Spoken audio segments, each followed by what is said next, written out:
তোমার সাথে আমার কথা হোক বা না হোক, মনে রাখবা তুমি আমার জীবনের সব থেকে প্রিয় মানুষ ছিলে, আর আজীবনই প্রিয় মানুষ হয়ে থাকবে ঠিক এইখানটায়। মামুনের জন্য কাঁদছে লায়লার প্রতিবন্ধী মেয়ে। মামুনকে আবার ফিরে আসার আকুতি লায়লার ছোট্ট মেয়ের। কেঁদে কেঁদে মামুনকে দেখতে চাচ্ছে লায়লার মেয়ে। ভিউয়ার্স, পুরো ভিডিওটি শুরু থেকে শেষ পর্যন্ত দেখে অবশ্যই আপনার মতামতটি জানিয়ে দিন।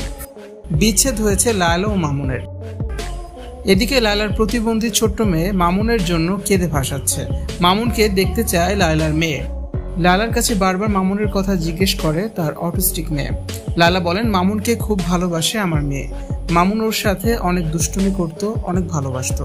আজ কতগুলো দিন হয়ে গেল মামুনকে আমরা দেখি না। আমার মেয়ে, আমার মা, আমার বাসার সবাই মামুনের জন্য অপেক্ষা করছে। মামুনের সাথে কাটানো সময়গুলো কিছুতেই ভুলতে পারছি না। বিশেষ করে আমার মেয়ে তো অসুস্থ হয়ে পড়েছে, সবসময় মামুন মামুন বলেই কান্না করছে। লায়লা বলেন, মামুনের আমার প্রতি অনেক অভিমান, তবে আমি যা করেছি ওকে পাওয়ার জন্যই করেছি। আজ আমার মান সম্মান যতটুকু কমেছে শুধু মামুনকে ভালোবেসেই মামুনের জন্যই কমেছে। আমি চাই মামুন আবার আমার কাছে ফিরে আসুক, আমার মেয়ের সাথে সময় কাটাক। আমার মেয়ে প্রতিবন্ধী ও মামুনকে অনেক ভালোবাসে। মেয়ের কথা চিন্তা করেও মামুন যেন একবার ফিরে আসে। লায়লা আরও বলেন, মামুন ও তার মা শুরুতেই তার প্রতিবন্ধী মেয়েকে অনেক ভালোবাসত, অনেক আদর করত, যা দেখে মামুনের প্রতি মন গলে যায় লায়লার।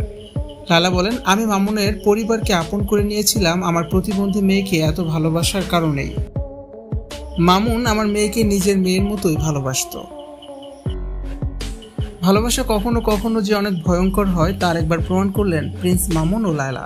3 বছর লায়লা মামুনের সম্পর্ক, একসাথে লিভ ইন করেছেন তারা, স্বামী স্ত্রীর মতো থেকেছেন। জানা যায় লায়লার অর্থবিত্তের মোহেই আটকে ছিল প্রিন্স মামুন।